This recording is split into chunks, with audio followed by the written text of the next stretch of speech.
बहुत पुरानी बात है। हिमालय में प्रसिद्ध मानस नाम की झील थी। वहाँ पर कई पशु पक्षियों के साथ ही हंसों का एक झुंड भी रहता था। उनमें से दो हंस बहुत आकर्षक थे और दोनों ही देखने में एक जैसे थे, लेकिन उनमें से एक राजा था और दूसरा सेनापति। राजा का नाम था धृतराष्ट्र और सेनापति का नाम सुमुखा था। झील का नजारा बादलों के बीच में स्वर्ग जैसा प्रतीत होता था। उस समय झील और उसमें रहने वाले हंसों की प्रसिद्धि वहां आने जाने वाले पर्यटकों के साथ देश विदेश में फैल गई थी।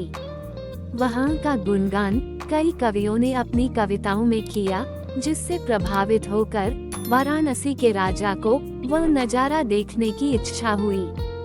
राजा ने अपने राज्य में बिल्कुल वैसे ही झील का निर्माण करवाया और वहां पर कई प्रकार के सुंदर और आकर्षक फूलों के पौधों के साथ ही स्वादिष्ट फलों के पेड़ लगवाए। साथ ही विभिन्न प्रजाति के पशु पक्षियों की देखभाल और उनकी सुरक्षा की व्यवस्था का आदेश भी दिया। वाराणसी का ये सरोवर भी स्वर्ग जैसा सुंदर था, लेकिन राजा के मन में अभी उन दो हंसों को देखने की इच्छा थी जो मानस सरोवर में रहते थे।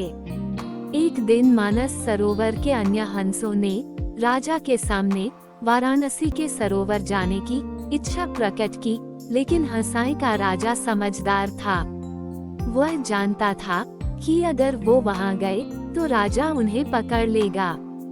उसने सभी हंसों को वाराणसी जाने से मना किया, लेकिन वो नहीं माने। तब राजा और सेनापति के साथ सभी हंस वाराणसी की ओर उड़ चले। जैसे ही हंसों का झुंड उस झील में पहुंचा, तो अन्य हंसों को छोड़कर प्रसिद्ध दो हंसों की शोभा देखते ही बनती थी। सोने की तरह चमकती उनकी चोंच, सोने की तरह ही नजर आते उनके पैर और बादलों से भी ज्यादा सफेद उनके पंख हर किसी को अपनी ओर आकर्षित कर रहे थे। हंसों के पहुंचने की खबर राजा को दी गई। उसने हंसों को पकड़ने की युक्ति सोची और एक रात जब सब सो गए तो उन हंसों को पकड़ने के लिए जाल बिछाया गया। अगले दिन जब हंसों का राजा जागा और भ्रमण पर निकला तो वह जाल में फंस गया।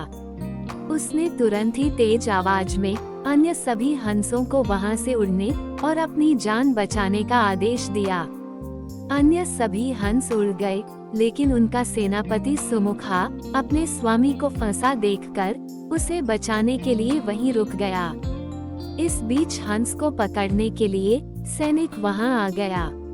उसने देखा कि हंसों का राजा जाल में फंसा हुआ है और दूसरा राजा को बचाने के लिए वहां खड़ा हुआ है। हंस की स्वामी भक्ति देखकर सैनिक बहुत प्रभावित हुआ और उसने हंसों के राजा को छोड़ दिया। हंसों का राजा समझदार होने के साथ साथ दूरदर्शी भी था। उसने सोचा, अगर राजा को पता चलेगा कि सैनिक ने उसे छोड़ दिया है तो राजा इसे जरूर प्राणदंड देगा। तब उसने सैनिक से कहा, आप हमें अपने राजा के पास ले चलें। ये सुनकर सैनिक उन्हें अपने साथ राजदरबार में ले गया। दोनों हंस सैनिक के कंधे पर बैठे थे।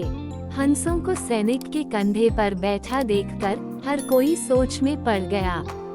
जब राजा ने इस बात का रहस्य पूछा तो सैनिक ने सारी बात सच सच बता दी। सैनिक की बात सुनकर राजा के साथ ही सारा दरबार उनके साहस और सेनापति की स्वामी भक्ति पर हैरान रह गया और सभी के मन में उनके लिए प्रेम जाग उठा।